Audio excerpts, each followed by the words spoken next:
বর্তমান বিএনপি সরকারের 6 মাস পূর্ণ হয়েছে, অর্থাৎ 180 দিন গিয়েছে। তো সরকারের শুরুর দিকে আমরা শুনেছিলাম সরকারের নানা ব্যক্তিবর্গ থেকে যে 6 মাস পরে প্রধানমন্ত্রী কর্মকর্তাদের ইনক্লুডিং মিনিস্টারদের পারফরমেন্স ইভ্যালুয়েশন করবেন। সেরকম কথা ওনার উপদেষ্টাদের থেকে শোনা গিয়েছিল এবং এরকমও শোনা গিয়েছিল যে উনি নানা স্তরে গোয়েন্দা দিয়ে প্রত্যেককেই মনিটর করছেন যে কার পারফরমেন্স কেমন এবং সেই অনুসারে একটা ব্যবস্থা নেবেন। তো এই 6 মাস পূর্তি উপলক্ষে একটু আশা করছিলাম যে প্রধানমন্ত্রী অফিস বা ওনার পক্ষ হয়ে কেউ গত 6 মাসের একটা ফিরিস্তি দিবেন। তো সেটা এখনও আসে নাই।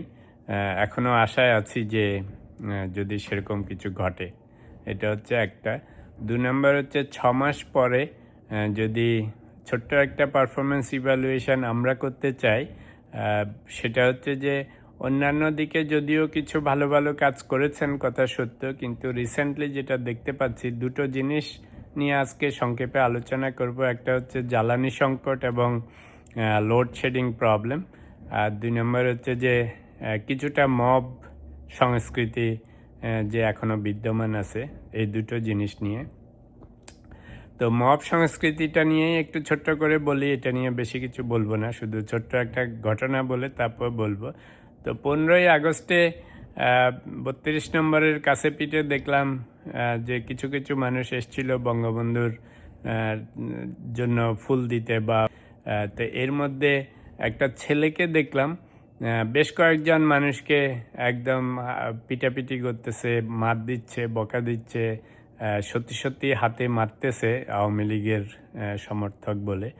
এবং সেখানে যে পুলিশ অফিসাররা ছিলেন, 2-1 সাংবাদিককে বলতে শুনলাম যে ইনি কে, একে কিছু করছেন না কেন? তখন পুলিশ বলতেছিল যে আমরা দেখছি। তো এখন এটা দেখে একটু আমার কাছে অস্বস্তি লেগেছে যে ডক্টর ইউনূসের আমলে এরকম আমরা মব সংস্কৃতি দেখেছিলাম, যেখানে আইন শৃঙ্খলা বাহিনীর তুলনায় অন্যান্য মব বাহিনী সব কিছুতে অগ্রগামী ছিল। তো সেটা ভেবেছিলাম একটু কমে যাবে, কমেছে ডেফিনেটলি, কিন্তু এই ঘটনাটা একটু অস্বস্তি লেগেছে এই জন্য যে পুলিশের সামনে একজন সাধারণ মানুষ, অন্যান্য দুষ্কৃতিকারী হোক, খারাপ হোক, আওয়ামী লীগের হোক, তাদেরকে পিটাচ্ছে, অথচ ওনারা চেয়ে চেয়ে দেখছেন। এটা কোনোভাবেই সভ্য দেশের লক্ষণ না। যদি পুলিশ কিছু করতে পুলিশ করত, যাদেরকে পিটাচ্ছে তারা যদি আইন ভঙ্গ করে থাকে তাদেরকে গ্রেফতার করেন বা আইন অনুসারে যা করার করেন।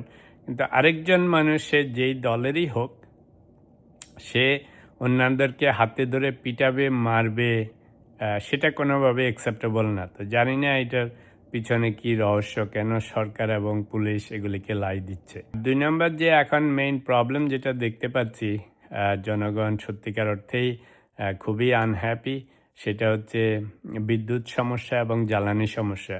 প্রবলেম হচ্ছে যে শুধু লোডশেডিং, বিদ্যুতের সমস্যার জন্য জ্বালানি সমস্যাও দুইটা একসাথে দায়ী। কারণ আপনার জ্বালানি না থাকলে, গ্যাস না থাকলে বিদ্যুৎ হবে না বেশিরভাগ ক্ষেত্রে, সেটাই হচ্ছে।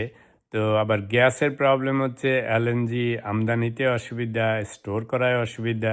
তো এই উপলক্ষে সিচুয়েশান এমনই কঠিন পর্যায়ে পৌঁছেছে যে প্রধানমন্ত্রী খোদ নিজেই সবার কাছে সিনসিয়ারলি অ্যাপোলোজাইজ করেছেন।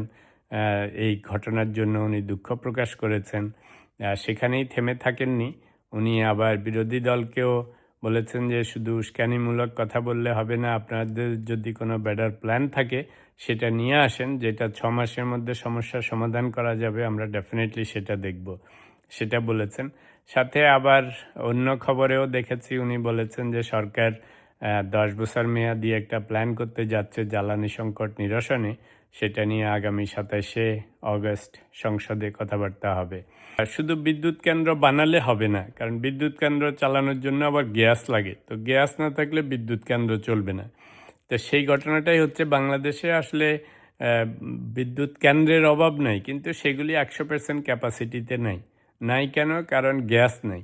তো গ্যাস নাই কেন? ওই যে এলএনজি ইস্যু। বাংলাদেশে আগে ন্যাচারাল গ্যাস অনেক ছিল, সেটা এখন নাই, মোস্টলি এখন আমদানি করতে হচ্ছে।